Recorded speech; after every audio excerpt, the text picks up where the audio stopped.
저와 아주 가까운 지인 한 분이 수업 중에 받은 질문이 하나 있었습니다. 과거 역사에 대해서 배울 수 있는 방법 한 가지는 무엇이냐? 답해 보아라. 그래서 그 지인분께서 자신 있게 시리라고 적어내셨어요. 시리. 시리 뭐는지 모르시는 분들은 빨리 전화 좀 바꿔 쓰시면 좋겠어요. 시리. 그래서 이 과거 역사에 배울 수 있는 방법 한 가지, 시리한테 물어보면 된다. 그거 가지고 이제 A를 받으셨거든요. 예, 그 지인분이 바로 제 막내 한결이에요. 8살짜리. 예, 너무 신기한 거예요. 어떻게 시리라고 쓸 수가 있지? 너무 신기한 21세기형 답인 것 같아요. 그래서 좀 곰곰이 생각해 봤어요. 야, 시리란 도대체 무엇인가? 우리 21세기를 살아가는 어린 아이들에게 있어서 이 시리의 존재란 무엇인가 좀 생각을 해봤는데, 저는 그래요. 좀 시리를 가지고 원하는 답을 빨리 얻는 것이 뭐 좋은 방법일 수는 있겠으나, 부모와 엄마와 아빠와 이런저런 대화를 통해서 배우면서 관계를 더 친밀히 쌓을 수 있는 기회가 좀 아쉬운 시대에 살고 있지 않는가. 뭐 좀 그런 생각을 좀 해봤어요. 물론 부모가 다 대답할 수는 없어요. 그러나 대화를 통해서 조금이라도 더 알 수가 있고, 그런 대화 중에서 관계가 더욱더 친밀해지는 그런 기회가 많지 않다라는 것이죠. 그렇게 좀 아쉬운 시대를 살고 있다라고 생각을 해요. 답도 중요하지만 관계성이라는 거죠. 관계성. 예. 그것이 아쉬운 시대에서 살고 있는 것 같아요. 예. 본문 사건의 주제는요, 부활입니다. 여러분들이 읽으신 대로 부활이라고 하는 사건이 주제입니다. 그런데 지난주에 세금 문제에 대해서 주님께서는 이분법적으로 말씀하지 않으셨죠. 하나님 것은 하나님께 바쳐라. 그러니까 하나님께 헌금 드리는 것은 헌금하고, 로마 제국을 섬기는 것은 뭐 따로 해도 괜찮다. 어떤 그러한 이분법적으로 답하시지 않으시고, 하나님의 형상을 회복하시려는 어떤 예수 그리스도의 미션을 우리가 엿보면서 복음을 들었듯이, 오늘 본문 사건도 마찬가지로 부활 이상의 것을 말씀하신다라는 생각이 좀 들었어요. 예, 단순히 부활 가지고만 말씀하시는 거 아니다. 부활 이상의 것을 말씀하시는 것 같다라는 생각이 들면서 오늘 부활이라는 이 주제로 우리에게 들려주시고 또 보여주시는 복음의 말씀이 무엇인지를 한번 우리가 함께 고민해 보면 좋겠습니다. 주제 질문 이것이죠. 오늘의 질문. 7 형제에게 시집간 형수는 부활의 때에 과연 누구의 부인이 될 것인가? 7 형제에게 시집간 형수는 다 죽고 난 다음에 부활 때가 되면 과연 우리 이 형수는 누구의 부인이 될 것인가? 이게 이제 질문이에요. 지난주에 세금 관련된 문제, 그런 질문을 우리가 이제 정치적인 도전이라고 본다면 오늘 이 질문은 일종의 신학적인 도전인 거예요. Theological dispute 할 수 있는. 물론 좋은 의도가 아니에요. 이 사두개인이라는 사람들이 지금 이 질문하는 것은 좋은 의도일 수가 없어요. 바리새인과 헤롯 당원들이 주님 말씀에 꼬투리 잡아서 로마의 사법권에 이 주님을 넘겨주려고 했는데 실패하고 이제는 사두개인이라는 이 부류의 사람들이 나타나서 질문을 해요. 이런 질문을 한 사두개파, 사두개인이라는 사람들이 어떤 사람들인지 좀 먼저 살펴볼 필요가 있습니다. 그래야만 왜 이런 질문을 했는지 답이 나와요. 자, 첫 번째. 사두개파는 누구인가? 18절을 보니까요. 부활이 없다고 주장하는 사두개파 사람들이라고 표현합니다. 바리새인들, 바리새파, 페리시들은 모세 오경, 율법, 토라라고 하죠. 토라의 율법과 구약 성경 전체, 시가서와 선지서까지 모두 합한 구약 성경 전체를 하나님의 말씀으로 인정하는 파가 바로 바리새파들이에요. 그래서 모세 오경의 율법을 잘 지키려고 노력을 했고 그렇게 성경 전체의 권위를 인정했던 사람들이에요. 그런데 사두개인들, 사두개파, 세두시라는 사람들은 주로 제사장, 귀족 계급이에요. 예. 엘리트들 중에서도 엘리트들이에요. 예. 이 사람들은 모세 오경만 성경으로 인정을 하는 사람들이에요. 시가서와 선지서 성경으로 인정 안 해요. 창출 레민신, 창세기부터 신명기까지 이 5권만을 성경으로 인정하는 사람들이 사두개인들인데, 이 사람들이 성경을 이제 연구를 한단 말이에요. 딱 보니까 모세 오경, 이 첫 5권의 성경을 보니까 부활을 가르치지 않는다라고 규정을 해버려요. 그래서 이 사람들은 부활을 믿지 않아요. 부활을 인정하지 않고 동시에 천사라는 존재를 또 인정하지 않고 영을 믿질 않아요. spiritual being을 인정하지를 않아요. 그래서 이러한 존재를 인정하는 바리새인들과 라이벌 관계에 있는 거예요. 바리새인들은 부활을 믿어요. 영적인 존재를 믿어요. 그런데 사두개인들은 믿질 않아요. 이러한 것들을. 그래서 이러한 바리새인들과 사두개인들이 라이벌 구도로 대결하고 있는 모습이 사도행전 23장에서 볼 수 있는 거예요. 예. 둘이 별로 안 친해요. 예. 자, 사두개인들이 왜 부활을 인정하지 않는가에 대해서는 뭐 여러 가지 성경적인 어떤 근거와 여러 가지를 말씀을 드릴 수가 있겠는데요. 한 가지 꼭 집어서 말씀을 드리자면, 부활을 인정하고 믿는 사람들은 너무 대범하고 위험할 수 있다라는 주장을 해요. 부활을 믿어? 죽은 다음에 다시 살아나? 굉장히 이거는 어그레시브한 거예요. 그러면은 생각해보니까 쟤네들은 언제든지 목숨을 바칠 수 있는 애들이다. 부활을 믿기 때문에. 지들이 다시 산다라고 믿는 사람들이기 때문에 언제 어디서든지 자기 목숨 내놓을 수 있는 사람들이다. 그렇게 단정하는 거죠. 그러니까 육체의 부활을 믿기 때문에 목숨까지 바칠 수 있는 굉장히 헌신된 무서운 사람들이라고 생각을 하는 거예요. 네. 더 나아가서 그렇게 부활로 새 생명을 얻고 새로운 세상이 열린다면 자신들의 귀족 생활은 끝이다라는 거예요. 기득권을 상실해보는 거예요. 기득권을. 이게 좀 웃기는 주장이에요. 사두개인들. 그럼 부활을 믿는 거네? 네. 부활을 믿는 것 같으면서도 안 믿는다고 주장을 하고 좀 굉장히 웃기는 상황인 거예요. 이 상황이. 예. 자, 부활을 믿지 않는 이러한 교리를 믿는 사두개인들, 이러한 사두개인들을 갖다가 매튜 프리라는 청교도 신학자는 이런 식으로 얘기를 해요. 부활은 없다라는 사두개파의 교리는 현세 중심이다. 현세 중심이고 인간의 욕망에 최적화된 교리다라고 얘기를 해요. 인간의 욕망에 최적화된 교리다. 예. 그래서 사두개인들은 부활을 믿지 않는 슬픈 사람들이다 라고 얘기해요. 슬픈 사람들이다. 사두개인을 영어로 뭐라고 해요? sadducee라고 해요. See, if you don't believe in resurrection, then sad, you see, sadducee. 그러니까 바리새인하고 사두개인하고 구분하기 힘든 분들, sad. 부활을 믿지 않으면 you're sad, you see, sadducee. 그래서 하는 질문, 두 번째, 그래서 하는 질문이 바로 19절부터 23절까지예요. 7 형제에게 시집간 형수는 부활의 때에 과연 누구의 부인이 될 것입니까? 라고 얘기를 해요. 이 질문의 근거는 그냥 이 사람들이 만들어낸 질문이 아니라 성경적인 신학적인 근거를 가지고 사실은 얘기를 하는 거예요. 예, 그리고 이스라엘의 전통과 문화에 따라서 질문을 하는 내용이기도 합니다. 신명기 25장 5절부터 10절까지 이 한국말이 굉장히 어려운데요. 계대 혼인법, 형사 취수제라는 제도가 있어요. 예. 율법에 명시된 전통이에요. 문화예요.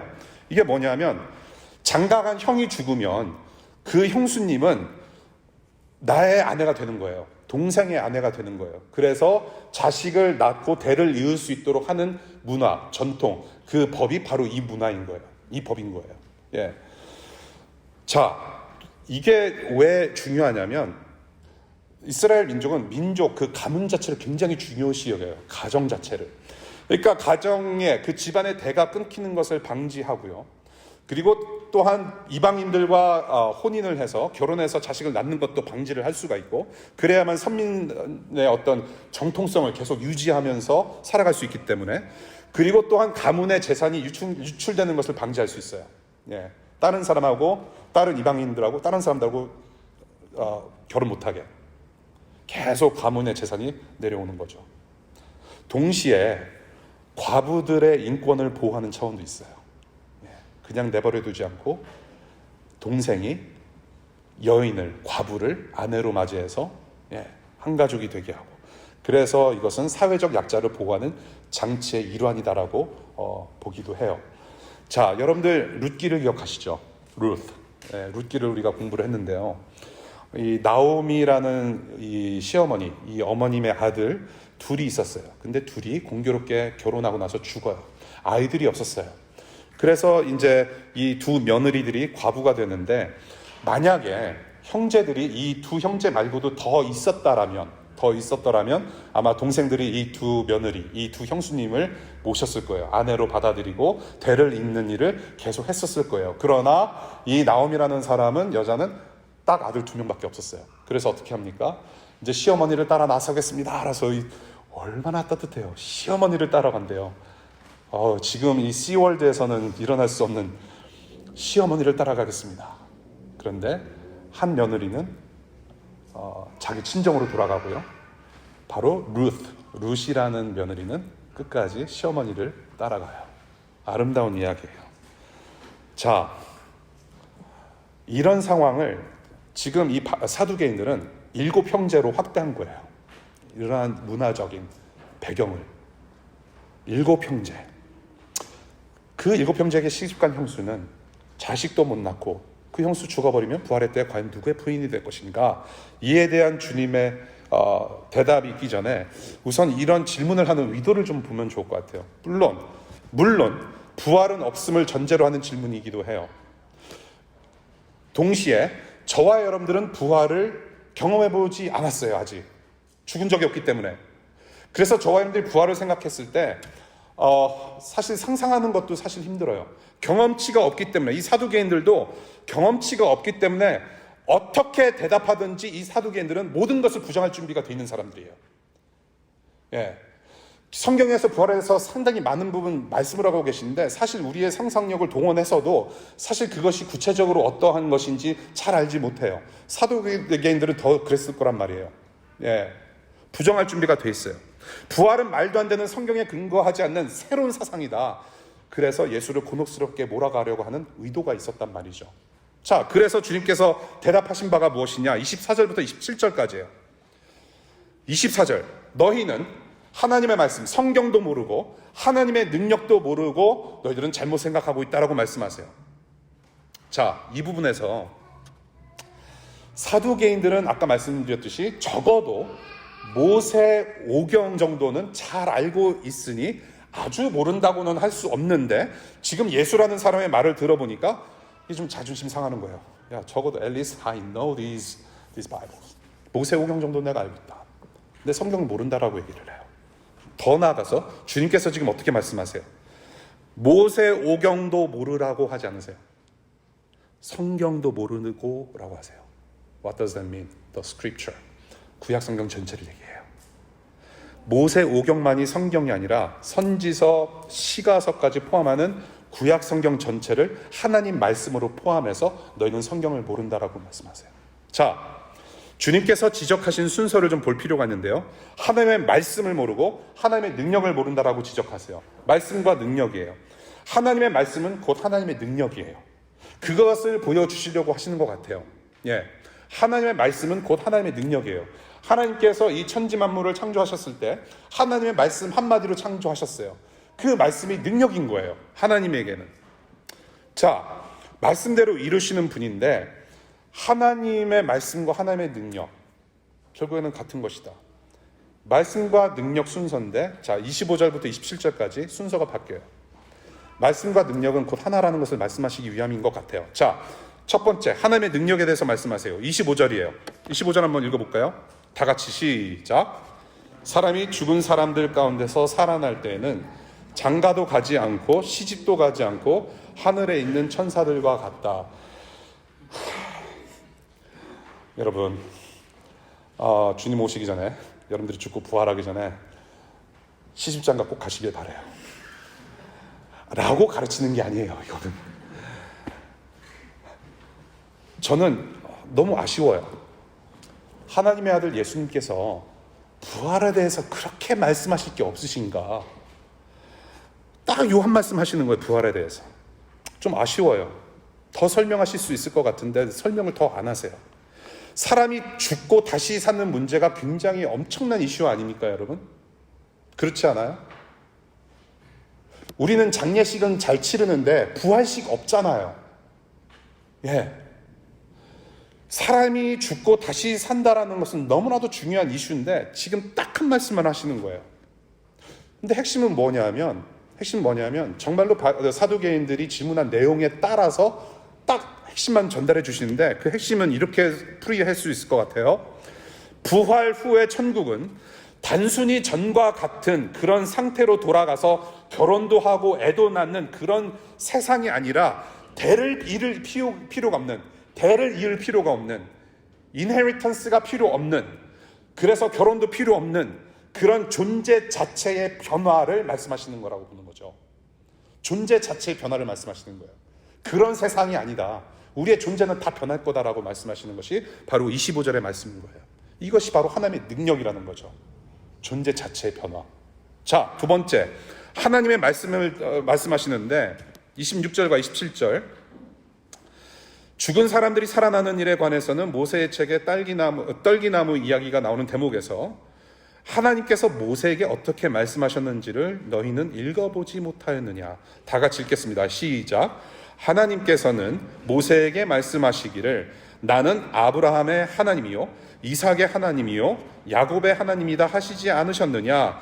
하나님은 죽은 사람들의 하나님이 아니라 살아있는 사람들의 하나님이시다. 너희는 생각을 크게 잘못하고 있다라고 말씀하세요. 하나님 말씀에 관련돼서 조금 더 무게를 실어서 말씀하시는 것 같아요. 부활이란 이런 것이다라고 말씀하시는 것보다 지금 구약 성경의 구약 시대의 어떤 사건을 들어서 설명하시는데 말씀 쪽에 조금 더 무게를 실어서 알려주시는 것 같아요. 왜? 사두개인들이 뭐라고 그래요? 누구예요? 말씀을 잘 알고 있다는, 모세오경을 잘 알고 있다는 그렇게 자부하는 사람들이었다는 거죠. 자신이 있었어요. 그렇게 착각을 한 사람들이에요. 자, 19절에 다시 한번 19절 봅니다. 19절에 우리 예수님께, 주님께 어떻게 어프로치합니까? 무슨 얘기를 하면서? 선생님, 모세가 우리에게 써주기를. 이게 뭐예요? 내가 모세오경을 잘 아는데 빈틈이 없을 거다. 어떻게 비집고 들어올 것이 없다. According to Moses. 뭐예요? 여러분들이 변호사면은 이제 법조문 뭐 판례, 어떤 법률 몇 조 몇 항 뭐 그거 쭉 나와야 되잖아요. 그거랑 똑같은 거예요. 근거가 있다. 모세가 말씀하시기를. 모세가 우리에게 써주기를. 그런데 26절 볼게요. 26절에 그래? 야? 주님께서 말씀하시기를 이렇게 말씀하세요. 모세의 책에 하나님께서 모세에게 어떻게 말씀하셨는지, 모세라는 이름이 몇 번 나와요? 3번이나 나와요. You know Moses? All right, let's go, man. 모세에게 어떻게 말씀하셨는지 모세의 책을 들어서 한번 보자라는 거예요. 그래서 어떻게 말씀하셨어요? 모세에게. 바로 출애굽기 3장 6절의 말씀이에요. 나는 아브라함의 하나님이요 이삭의 하나님이요 야곱의 하나님이다라고 말씀을 하셨어요. 그것이 출애굽기 3장 6절. 주님의 천사가 떨기나무 불꽃으로 나타나서 하나님 자신을 가리켜서 하신 말씀이 바로 이 말씀이에요. 나는 아브라함의 하나님이요 이삭의 하나님이요 야곱의 하나님이다라고 인용해서 우리 주님께서 지금 사두개인들에게 말씀하신 거예요. 나는 아브라함의 하나님이요 이삭의 하나님이요 야곱의 하나님이다. 나는 산자의 하나님이다 라고 말씀을 하셨는데, 영어 성경 가지고 계신 분들, 혹시라도 헬라어나 히브리어 성경 가지고 계신 분들 보시면 과거형이 아니에요. 모세야, 나는 너의 조상 아브라함, 이삭, 야곱의 하나님이었다가 아니에요. I was their God이 아니에요. 모세에게 있어서는 아브라함과 이삭과 야곱은 이미 죽은 조상들이에요. 그런데 주님의 천사가 나타나서 I am the God of Abraham, Isaac and Jacob. 그런 거예요. I am. 지금 주님께서, 예수 그리스도께서 이 하나님은 산자의 하나님이다라고 말씀하시는 거 과거형 아니에요. 전에 살았던 사람들의 하나님이 아니라 산자의 하나님이시라고 말씀하시는 거예요, 주님은. 자, I am who I am. 야훼. 우리 하나님은 이름이 따로 없으세요. 이름이 따로 없으세요. 모세가 이 백성들한테 하나님 당신 존재에 대해서 뭐라고 얘기를 해야 될 텐데 어떻게 불러야 되냐고 물어보는데 하나님께서 하신 말씀이 바로 I am who I am. 나는 스스로 있는 자다. 나는 그냥 나다라고 말씀하신 적이 있어요. 그것을 하나님께서 우리에게 이름으로 부를 수 있도록 은혜를 주신 거예요. 예. I am who I am이에요. 하나님의 이름은 그게 그 뜻이에요. I am who I am. 난 스스로 있는 자예요. 누군가로부터 창조받은 그런 존재가 아니에요. 스스로 계신 자예요. I am who I am입니다. I am who I was, I am who I will be가 아니에요. 그 말은 뭐냐면 우리 하나님은, 저와 여러분들이 믿고 따르는 하나님은 영원한 하나님이시란 말이에요. 그 영원한 하나님으로서 언약의 자녀들과 영원히 현존하시는 하나님이란 말이에요. 지금도 I am이고 내일도 I am이실 거고 지금 그 하나님이 함께 하신단 말이에요. I am who I am. 항상 현재형인 거예요. 우리 하나님은 스스로 계시는 분이에요. 지금도 계시는 분이에요. 그 당시 모세, 그리고 지금 오늘 본문의 사두개인들에게는 아브라함, 이삭, 야곱은 이미 죽은 조상들이에요. 그러나 지금 천국 영생의 언약 안에 있기 때문에 부활은 반드시 있을 거고 영원 속에서는 뭐예요? 이미 살은 자들이다. 산자의 하나님이라고 예수님께서 정리해서 말씀해 주세요. 그래서 부활은 반드시 있다. 자, 나는 산자의 하나님이다. 오늘 본문을 봤어요. 본문의 흐름. 여기서 저와 여러분들은 오늘 예수 그리스도의 복음을 듣습니다. 나는, 예수 그리스도는 산자의 하나님이시라는 복음을 듣습니다. 떨기나무 불꽃으로 나타나셔서 나는 아브라함과 이삭과 야곱의 하나님이다라고 하신 분. 이 지금 출애굽기 3장에서 발생하는 떨기나무 불꽃 사건에서 나타난 그 주님의 천사라고 하는 그 영은 바로 예수님을 가리켜요. 예수님께서 떨기나무 불꽃으로 나타나셔서 나는 아브라함과 이삭과 야곱의 하나님이다라고 말씀하시는 거예요. 바로 그 하나님의 아들 예수 그리스도께서 떨기나무 불꽃으로 말씀하신 그 예수께서 바로 사두개인들 눈앞에 지금 나타나셔가지고 같은 말씀을 하고 계시는 거예요. 인용을 하셨지만 그 인용의 현재형은 지금 예수님께 여전히 적용되고 있는 현재형인 거예요. 내가 바로 아브라함의 하나님이요, 이삭의 하나님이요, 야곱의 하나님이고 그래서 산자의 하나님이다. 그래서 부활에 대한 구체한 설명이 필요 없지 않았을까? 불필요했다는 얘기예요. 부활이 가능한 것은 바로 하나님은, 예수 그리스도 자신은 영원한 생명의 하나님이시기 때문에 그것을 말씀하시려는 것 같아요. 오늘 본문은. 그 영생의 하나님은 곧 누구냐? 예수 그리스도예요. 예수 그리스도. 그래서 요한복음 11장 25절을 보면 예수님께서 뭐라고 말씀하세요? 자기 자신을 가리켜서 나는 부활이요 생명이다라고 말씀하시는 거예요. 사두개인들 눈앞에는, 지금 모세의 눈앞에는 누가 있어요? 부활이자 생명이신 하나님이 계시는 거예요. 예수님 자체가 부활이신 거예요. 예수님 자체가 생명인 거예요. 고린도전서 15장 20절에 이런 말씀을 합니다. 사도 바울이 이제 그리스도께서는 죽은 사람들 가운데서 살아나셔서 잠든 사람들의 첫 열매가 되셨습니다라고 선포해요. 그래서 저와 여러분들은 육신으로는 한번 죽어야 되는 운명을 살아요. 그리고 이미 여러분들, 우리의 영혼은 예수 믿기 전까지는 죽은 영혼이라고 표현을 해요. 우리의 영혼은 이미 죽어 있었어요. We were dead spiritually. And physically, we're going to die once. 영원히 죽어있던 영혼들이었고 육신적으로는 한번 죽어야 되는 사람들이지만 이 예수 그리스도, 죽으시고 살아나신 예수 그리스도를 믿음으로 하여 저와 여러분들의 육체가 새로운 옷을 입고 부활할 수 있게 되었단 말이에요. 네, 그래서 부활해서 살아갈 수 있게 되었다란 말이에요. 부활하신 주님께서 구원하셨고 이제 부활의 영향권 안에 있는 사람들로 살아가는 거란 말이에요. 예. 부활의 영향권 안에서 사는 사람들로서 지금 또한 새 생명을 갖고 살아가는 거예요. 저와 여러분들은. 부활의 영향권에 있다라는 말은 앞으로 언제 일어날 것이다. 물론 시제적인 상황을 봤을 때 우리는 리니어한 어떤 시간의 흐름 위를 살아가고 있어서 부활이라는 것이 미래에 일어날 어떤 future grace로 우리가 생각할 수 있겠지만 부활의 영향권 아래 있단 말이에요. 우리는 예수 그리스도를 믿는 사람들이기 때문에 예수 안에 있는 사람들이 이미 우리는 부활 생명을 살아가고 있다는 거예요. 그것을 말씀하시는 것 같아요. 부활이라는 주제를 뛰어넘어서, 결혼이라는 주제를 뛰어넘어서 예수 그리스도는 자기 자신을 보여주시는 말씀하셨단 말이에요. 주님의 대답 맞아요. 부활 후에는 결혼하지 않아도 돼요. 땡God 할렐루야. 그러면 안 돼요. 부활 후에는 결혼하지 않아도 돼요. 왜? 이제는 혈과 육이 아니라 예수 그리스도의 피로 모두가 한 가족이 되었기 때문에 그래요. 자식을 낳을 필요가 없어요.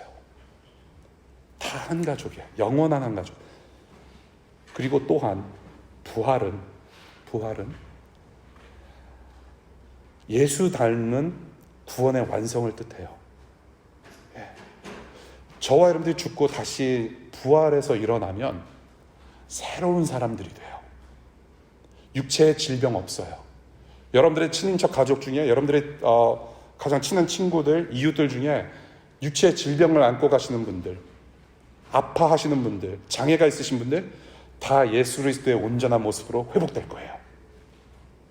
우리의 육신과 우리의 영혼이 다 깔끔하게 회복이 될 거예요. 그 상태가 어떤 상태냐? 저는 부활을 이야기를 했을 때 간과하고 있는 어떤 가장 중요한 핵심을 계속 빼먹고 있다라고 저는 생각을 해요. 부활의 의미는 바로 죄 없음을 얘기해요, 여러분. 죄 없음. 죄가 없을 뿐더러 죄의 현상도 누리지 않을 수 있고, 죄로부터 sin free, 죄로부터의 해방을 말하는 거예요. 온전한. 저는 여기에 여러분들 우리의 마음이 좀 뜨거워졌으면 좋겠어요. 죄 없음. 예수 닮는다는 것은 죄 없음을 뜻해요. 그 구원의 완성을 얘기해요. 또한 그것은 무엇을 의미하느냐? 바로 신랑이신 예수 그리스도와 영원히 혼인 관계로 사랑하는 그런 신부, 순결한 신부된 교회를 뜻해요. 성도들. 성도들. 죄 없는 순결한 신부. 그것이 바로 부활의 때란 말이죠. 그렇게 산자들의 하나님이신 그 하나님을 너희가 지금 아무리 모세오경 뒤져봐도 지금 알 수가 없으나 이제 곧 보게 될 것이다. 무엇을 어떻게 보게 될 것인가? 바로 나의 죽음과 부활을 통해서 내가 바로 그 선자의 하나님을 보게 될 것이다. 이것을 오늘 2022년을 살아가는 우리에게 복음의 말씀으로 지금 들려주시는 거예요. 산자의 하나님이라는 제목으로 말씀 쭉 봤어요. 시리, 그 문제의 시리. 실제로 제가 시리한테 물어봤어요. 부활이 뭐냐고. What is resurrection? 이게 시리가요, 굉장히 이게 은혜로운 장치예요. 왜냐하면 저의 발음을 알아들을 수 있다는 데서 저는 굉장한 어떤 소망을 봐요. 그러면 이제 제 아내가 2세거든요. 아내랑 이제 애들이 놀래요. 시리가 알아들었대, 아빠 발음을. 부활이 뭐냐고 물어보니까 일반적인 답을 바로 잘 꺼내요. 틀린 말 안 해요. 부활이 무엇인지 잘 얘기해요.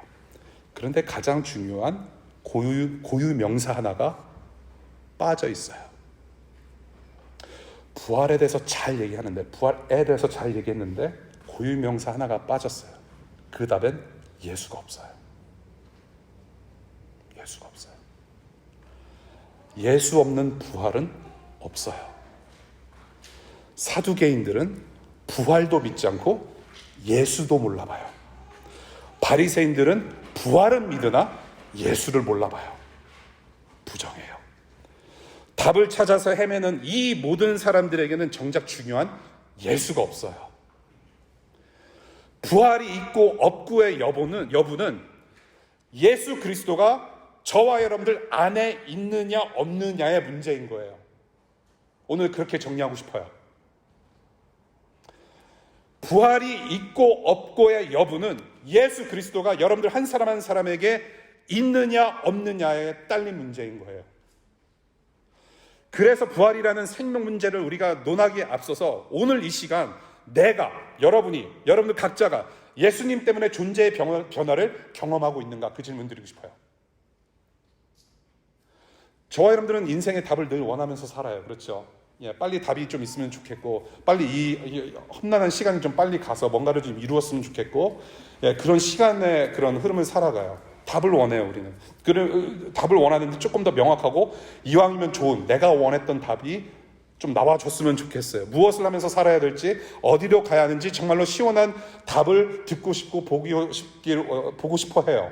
그래서 우리 주님께 매달리기도 해요. 기도하잖아요.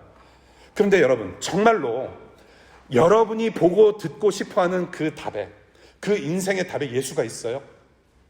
여러분들이 지금 정말로 이 목마른 심정을 가지고 주님께 의뢰하고 신뢰하며 기도하는 어떤 간구의 마음 속에 예수가 있어요? 여러분의 인생에 지금 예수가 있어요? 예수 믿는 사람들 맞아요? 그리고 혹시 잊고 살지는 않았는지. 오늘 본문 사건을 통해서 우리에게 들려주시는 음성은 바로 오늘, 지금, right here, right now, 살아계신 하나님과의 관계를 맺으라. 지금 이 시간 믿고 따르기를 결단하라. 결단하신 분들 다시 결단하라는 말씀으로 들려져요. 산자의 하나님, 생명의 하나님, 너의 하나님으로 내가 지금 여기에 있다 말씀하시는 주님 앞에, 하나님, here I am. 내가 여기 있습니다. 그런데 하나님, 내가 참 많이 망가졌습니다. 지금 same old 매일 살아가는 일상에서 예수 그리스도 없는 죽음을 내가 지금 경험하고 있습니다. 하나님, 내가 지금 부활이 필요하고 생명이 필요하고 새로운 삶이 필요합니다. 나에게는 무엇보다도 예수가 필요합니다. 이 죄인을 받아주십시오. 그렇게 하나님 앞에 응답하실 수 있기를 바라요. 신앙인이라고 살면서 예수 그리스도의 복음을 선포하는 설교자라고 하면서 정말로 내 안에 예수가 있는가? 정말로 여러분 안에 예수가 있는가? 좀 진지하게, 진중하게 여러분들 마음을 살펴보시고 하나님 앞으로 나아가실 수 있기를 바라요. 언제 어디서든지 그렇게 나오는 여러분을 지금도 살아야 계시는 주님께서 구멍난 두 손을 활짝 펴시면서 하나님 자녀, 하나님 백성으로 받아주세요. 바로 그때가 부활의 때고, 바로 그때가 부활의 일상을 살아가는 참 자녀들의 모습인 거예요. 그렇게 하나 앞으로 나아가실 수 있는 여러분들 되시기를 축복합니다. 기도하겠습니다.